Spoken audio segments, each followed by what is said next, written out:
I want to try something a little different to start things off today. I'm going to ask you to do me a favor.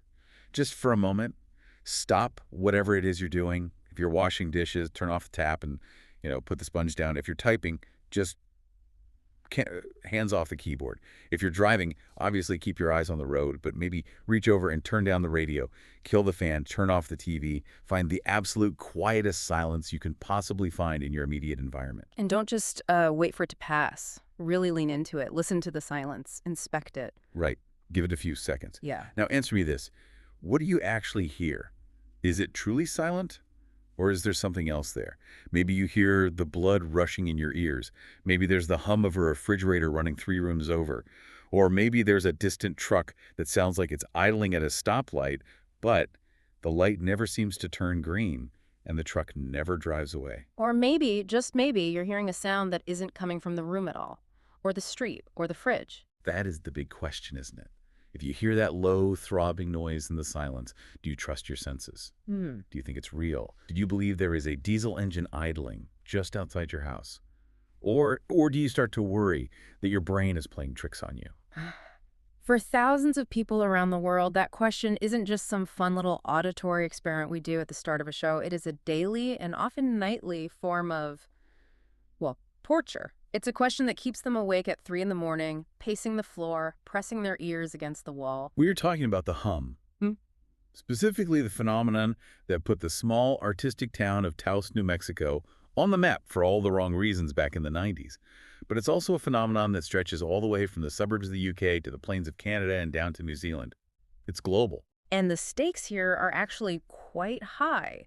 This isn't just about some noise, it's about the very blurry boundary between our environment and our own biology. We're looking at a mystery that affects, roughly 2% of the population, and it drives people to absolute despair. And yet, for the most part, it remains completely invisible to our most advanced microphones. It's the ghost in the machine. But the machine might actually be us. So let's unpack this. We've combed through the acoustic studies, the medical reports, the strange history of this phenomenon to try and figure out, is the world getting louder or are we just listening too hard? I think you'll find it's a bit of both, and arguably neither. It's something much, much stranger. Okay, let's get into the specifics. When we talk about the hum, we need to be really clear about what we aren't talking about. Because I think a lot of people hear ear noise and they immediately think of tinnitus. But this isn't a ringing in the ears, is it? It's not that high-pitched whine you get after you stand too close to the speakers at a loud concert. No, and that is a crucial distinction to make right out of the gate. People often conflate the two, and it leads to misdiagnosis. This is not standard tinnitus. Standard tinnitus is almost always high frequency. A ringing, a hissing, a whistle, like a tea kettle going off in your head. It sits way up at the top end of the hearing range. The hum is distinctively, aggressively low frequency. So we're talking bass. Deep bass. We are talking about a sound that peaks somewhere between 30 and 80 hertz.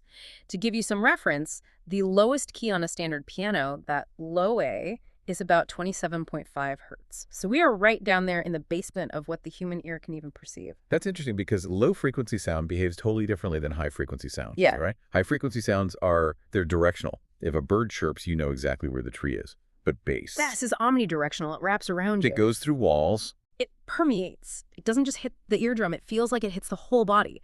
And the descriptions from sufferers are just eerily consistent. I was reading through reports from the original Taos investigation and modern online forums, and it's almost always the exact same analogy. A diesel engine idling in the distance. That's the one. That specific image keeps coming up. A truck. A truck, or maybe a generator running down the block, or a distant aircraft that never lands. It's mechanical, it's heavy, it implies a machine. But there is another detail that hearers, that's the term researchers use, that they report, which makes it even more maddening. What's that? It's not just a flat tone, it modulates. It has a rhythm. It pulses. It has a beat to it, usually modulating at a rate of about 0.5 to 2 hertz, so the wub-wub-wub sensation. And because it's such a low frequency, it often feels like it has a physical component. People don't just hear it, they feel vibrations in their body, in their chest cavity, or weirdly specific sensations like feeling it behind their eyes. Wow. That sounds incredibly invasive.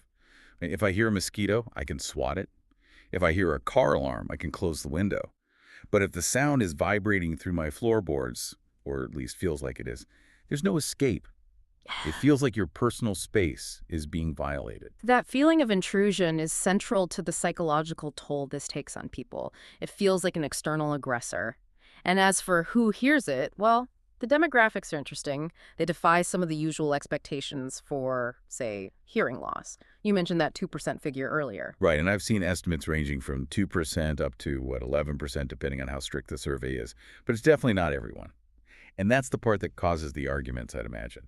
You can be sitting in a room, hearing this truck idling outside, and your spouse is sitting right next to you hearing absolute silence. And that creates immediate conflict. You're crazy! Yeah. No, you're deaf. In the famous Taos study, which I'm sure we'll get to, they found that middle-aged people were more likely to be hearers. There was a long-standing belief, mostly anecdotal, that it affected older women more than men. You see this in a lot of medical mysteries. Where women's symptoms are dismissed or categorized differently. Exactly. But the Taos data actually showed a pretty even split between males and females. So it's not just grandma's ears acting up. It's almost like a lottery that no one wants to win. And it's named after the places it haunts, which I think adds to the spookiness of it all. You have the Taos Hum in New Mexico, the Bristol Hum over in the UK, the Windsor Hum in Ontario. The Kokomo Hum in Indiana, the Auckland Hum in New Zealand. It's a global franchise of annoyance. It is global. And notice the irony in the behavior of the sound itself. People usually hear it inside their homes. It's often reported as being louder at night, so naturally they think it's something outside. They open the window, or they walk out into the street to find that truck or that generator. And the sound vanishes. Or it gets significantly quieter. The environment outside, with the wind and the traffic and rustling leaves, it masks it. But you go back inside into the quiet safety of your home, and there it is again, waiting for you. And here's the kicker. Because it's low frequency, standard earplugs usually do nothing. In fact, by blocking out higher frequency background noise, the fridge, the wind earplugs, can actually make the hum seem louder. That is the definition of a nightmare. You put in earplugs to get some relief, and the monster just gets closer. You can't block it out, you can't run away from it, and no one else can hear it. So let's go to ground zero for the modern obsession with this. Taos, New Mexico, 1993. Why did this sleepy desert town become the epicenter? The Taos Hum is really where the phenomenon went from being a local curiosity to a national, even international scientific mystery. It started with complaints from residents. And you have to understand the geography of Taos. It's high desert, it's quiet. Very spiritual place. Very. But it's also near military bases and research labs. So when people started hearing a drone, the theories immediately went to the government. Naturally. I mean, if you live near Los Alamos and you hear a weird noise, you don't think ghosts, you think secret military testing. Or aliens or bunkers, exactly. Residents were convinced the government was involved. It became such a heated issue that it actually became a congressional matter. Congressman Bill Richardson, he stepped in. He said, look, my constituents are suffering. We need answers. So an official investigation was launched, and they brought in a serious Team Joe Mullins from the University of New Mexico, scientists from Los Alamos National Laboratory, Sandia National Laboratories. This wasn't a couple of guys with a tape recorder. This was the heavy artillery of acoustic science. They were not messing around. And they built something special for this, didn't they? I love the name of this experiment. The Big Ear. The Big Ear. It sounds like something from a Roald Dahl book, but it was a serious piece of kit. Well, they needed to catch a ghost.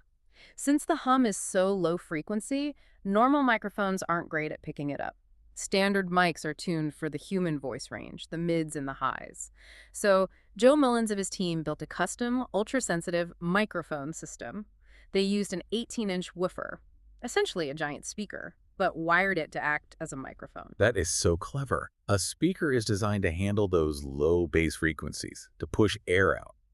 So using it in reverse, letting the air push the speaker cone to create an electrical signal, that makes a lot of sense physically. It's like turning a megaphone into an ear trumpet. It was incredibly sensitive and specifically tuned to that 8 to 80 hertz range they were interested in. They took this equipment, this Big Ear, and they set it up inside the homes of the hearers, the people who were actively complaining about the noise. So picture this. You're a sufferer. You've been telling people for months that there is a noise driving you crazy. Finally, the scientists show up with their van and their giant microphone. They put it in your living room. You say, there, do you hear it? It's happening right now. It's loud. And the equipment picked up nothing. Nothing. Just the normal noise, background noise. There was no spike, no specific tone, no acoustic anomaly that correlated with what the resident was hearing. But the resident was hearing it at that exact moment. Yes. That is the aha moment, or maybe the uh-oh moment of the entire investigation. The equipment registered nothing unusual, maybe a distant car, maybe the wind, but nothing that matched the intensity or the description of the hum. Yet the hearers in the room claimed the hum was loud and clear. That is, that's spooky. That implies the sound is real to the perceiver. It's not that they're lying, but it is physically absent from the air in the room. It's like a hallucination, but a shared one. Well, researchers wanted to verify that the hearers weren't just imagining a vague feeling. They had to check that. So they did a matching experiment. They gave the hearers a tone generator, basically a synthesizer, and asked them to replicate what they were hearing, make this machine sound like the hum. And could they do it? Surprisingly well. They could consistently match the frequency. For many, it was near an E-flat, around 41 hertz. Others ranged between 30 and 80 hertz. But the key is consistency. If you ask them on a Tuesday, they'd dial in 41 hertz. If you ask them again on Friday, they'd dial in 41 hertz. So that proves they are hearing a specific, stable sound. It's not just, I feel weird, it's a specific note. Correct. It proved the perception was stable and precise even if the external source was missing. It moved the diagnosis from imagination to perception without an external stimulus. It validated their experience while deepening the mystery. Okay, so the big ear strikes out in Taos. It couldn't find the source. But we have to be fair here. Sometimes the hum is real. Sometimes it really is a machine, right? We shouldn't jump straight to, it's all in your head. Oh, absolutely not. And that's a critical point. We have to separate the mystery hum from the industrial hum. There was a famous case in Kokomo, Indiana, around 2003. People were reporting all the classic symptoms, headaches, nausea, the drone. The city investigated, and they actually found the culprit. It was fans, right? In a factory. Cooling fans, specifically massive industrial fans in a nearby factory. They were emitting a low-frequency tone that was resonating through the ground. See, low-frequency waves can travel through the earth much better than high-frequency waves. They were traveling through the ground and vibrating the very foundations of people's homes. So the house itself became a giant speaker cabinet. Exactly. They fixed the fans, put on silencers, and for many people in Kokomo, the hum stopped. Case closed. For Kokomo, yes. But then you have the biological suspects, the fish theory. I love the fish theory. It sounds like a joke, but it's actually real. It is very real. In places like Seattle, Washington, or Southampton over in the UK, people kept hearing this drone. And it turned out to be the midshipman fish, also known as the toadfish. The toadfish, what a name. When the male toadfish wants to attract a mate, it hums. It vibrates its swim bladder to create this droning call. And if you have thousands of them doing it at once in a harbor, it resonates through the hulls of houseboats and into waterfront properties. So if you live on a houseboat in Seattle, your hum might just be a fish trying to get a date. Exactly. A very loud, very persistent attempt at romance. But here's the problem. In Taos, they're in the high desert. There are no toadfish. In many of these other cases, there are no factories. So when the easy answers, the fans and the fish are ruled out, people start looking for the darker theories. The conspiracy theories. Right. And usually, the finger points at ELF. Extremely low frequency. This is a technology used primarily for submarine communication. Radio waves don't travel well through salt water. Right, it absorbs them. But extremely low-frequency waves, down around 76 hertz, have wavelengths that are miles long. They can penetrate the ocean depths. So the theory is that the Navy is blasting these massive signals to talk to their subs, and some people are accidentally tuning in. That's the idea. There were transmitters in Michigan, Wisconsin, and the Kola Peninsula in Russia. People were convinced this was the source. It fits the narrative perfectly. A powerful, invisible signal blanketing the Earth. But again, in the Taos investigation, they looked for this. They measured for electromagnetic signals in that range. And what did they find? Nothing.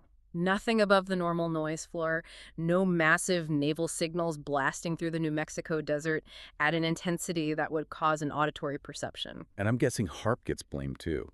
That's the ionospheric research program in Alaska that seems to get blamed for everything from hurricanes to mind control. Oh, HAARP is the usual suspect for anything unexplained in the sky or the air. Ionospheric heating systems are fascinating science, but there is zero evidence linking them to these localized hum phenomena. The physics just doesn't line up with the localized nature of the complaints. If HAARP were doing it, everyone in a specific region would hear it, not just one person in a house and not their neighbor. Okay, so let's look at where we are. We have ruled out the factories, at least in Taos. We've ruled out the fish. We've ruled out the Navy. The microphones don't hear it, but the people do.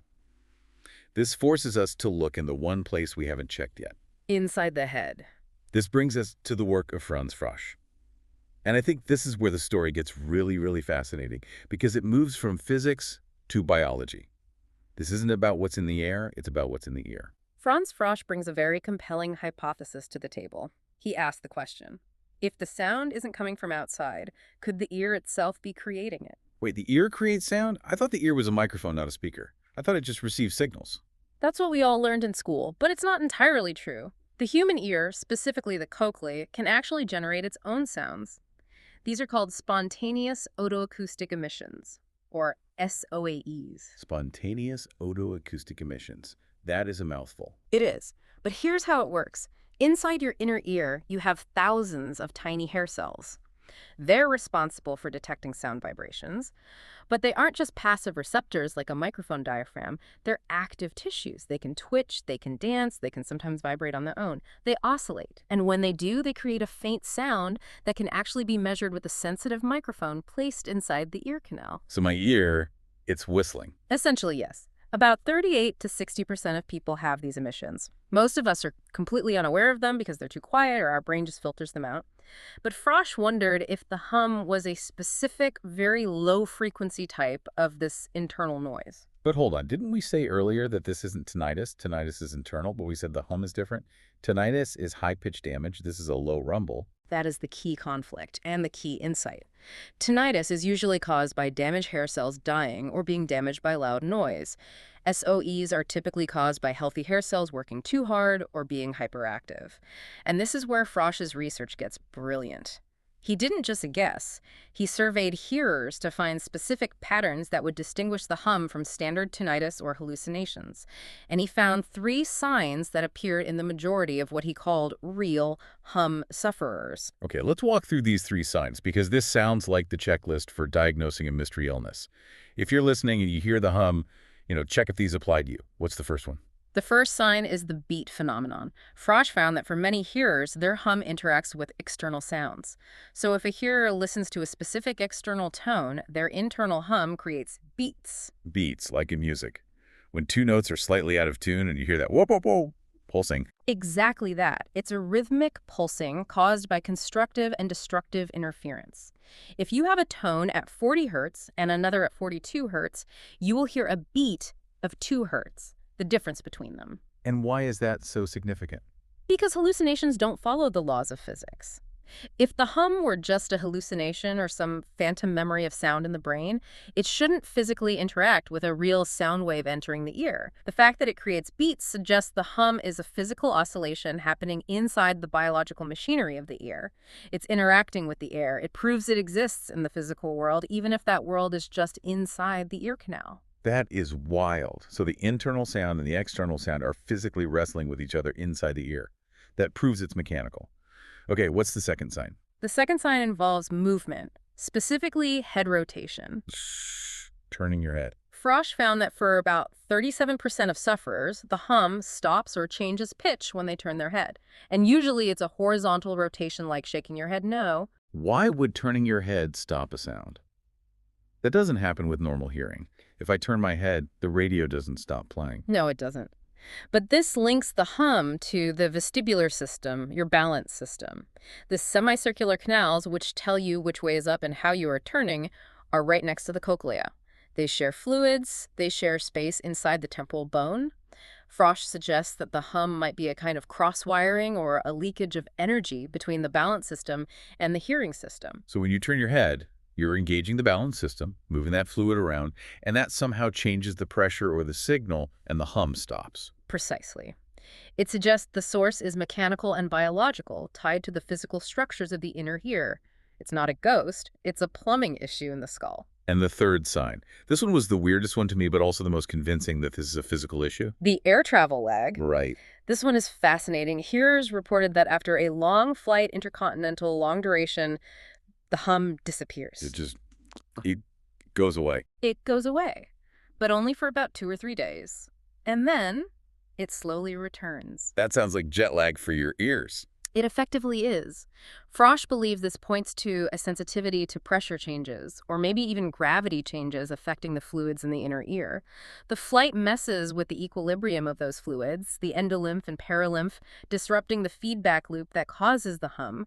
It takes the body a few days to reestablish that equilibrium, and once it does, A hum comes back. the hum comes back. So Frosch puts all this together, the beats, the head rotation, the travel lag, and he comes up with a unified theory. The unified theory is that the hum is likely a self-sustained oscillation. It's a feedback loop occurring between the cochlea, which is hearing, and the semicircular canals, which is balance. The body is generating a mechanical vibration, a literal hum inside the skull. The brain, not knowing where it's coming from, interprets this low-frequency vibration as an external sound. A diesel truck idling down the street. Exactly. So the hearers are right. There is a noise. It's just that the noise is coming from inside the house, literally inside the biological house of their own skull. That explains why it's so maddening. Yeah.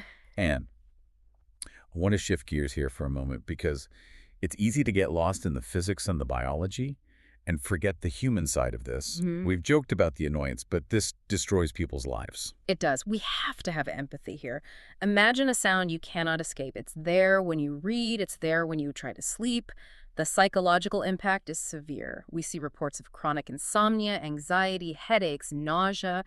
I mean, sleep deprivation alone is a form of torture. And darker things, too. Yes. In the UK, there have been reports of suicides linked explicitly to the hum. People who simply could not take the noise anymore and felt there was no other escape. One report mentioned a person who wrote a note saying simply, "It's a torture." And it's made worse by the isolation, isn't it? Yeah. If I have a broken leg, you can see the cast. If I had the hum, and I tell you, do you hear that truck? And you say, no. I start to feel like I'm losing my mind. That is the gaslight effect of the hum. Sufferers are often dismissed by family members, by doctors. They're told, it's all in your head, which, is technically true if Frosch is right. But the phrase all in your head usually implies you are imagining it. It implies mental illness, not a physical condition. Right. There is a huge difference between you are hallucinating and your ear is mechanically vibrating. One is a psychiatric issue, the other is a physiological anomaly. Exactly. And that dismissal leads to profound social isolation. People stop talking about it because they don't want to be seen as crazy. They suffer in silence, or rather, they suffer in noise, while everyone else enjoys the silence. There is some effort to validate these people, though. We should mention Dr. Glenn McPherson. Yes, the World Hum Map. It sounds like a treasure map, but it's a database. Yeah. It's a very important project. Dr. McPherson is a lecturer and a sufferer himself. He started a database to track these reports globally. He's trying to distinguish between environmental noise, the Kokomo cases, and the internal biological hum. It helps researchers see patterns, but more importantly, it helps sufferers realize they are not alone. There are thousands of dots on that map. So if we look at the big picture here, we have a phenomenon that is part mystery, part industrial pollution, part biology. What's the final verdict? Is the hum the sound of the modern world, or is it a glitch in our biology? It's likely a combination of all of the above. I think we have to accept that the hum is not one single thing. For some people, it is a factory fan miles away. For others, it's a fish. But for the classic hum sufferers, the Taos group, it is likely this rare auditory phenomenon. A sensitivity, perhaps triggered by the modern world. What do you mean triggered by the modern world? If it's biological, wouldn't people have heard this in, say, 1850? And maybe they did, and they just thought it was spirits or bad humors. We don't know. But there is a theory that our environment plays a role. Even if the sound is internal, why does it seem to be increasing? It's possible that our electromagnetic environment or the constant low-level noise pollution of cities has sensitized our ears. Like an allergic reaction. In a way, yeah. We are living in a soup of signals, Wi-Fi, radio waves, constant infrasound from traffic that our ancestors just didn't experience. It might be that 2% of the population has a biology that just resonates literally with the modern environment, creating this feedback loop. A reaction to the acoustic clutter of the 21st century. It's a plausible theory. We can't measure the external sound, but we can measure the human reaction. It suggests that for some people, the threshold between outside and inside is just, it's broken. It really makes you think about how much we take our senses for granted as these, objective recorders of reality. We think, I see it, so it's there. I hear it, so it's there. But the hum proves that our senses are active participants. They can edit, they can filter, and apparently they can even create. We construct our reality. And for the hum sufferers, that reality includes a diesel truck that never runs out of gas. Before we go, I want to ask you to do that thing again. Listen to the silence. Really listen. It's not quite as empty as it was before, is it? If our ears can create their own reality, how much of the world we hear is actually out there, and how much is just us? That is the question to sleep on, if you can sleep. Thanks for tuning in. Thank you.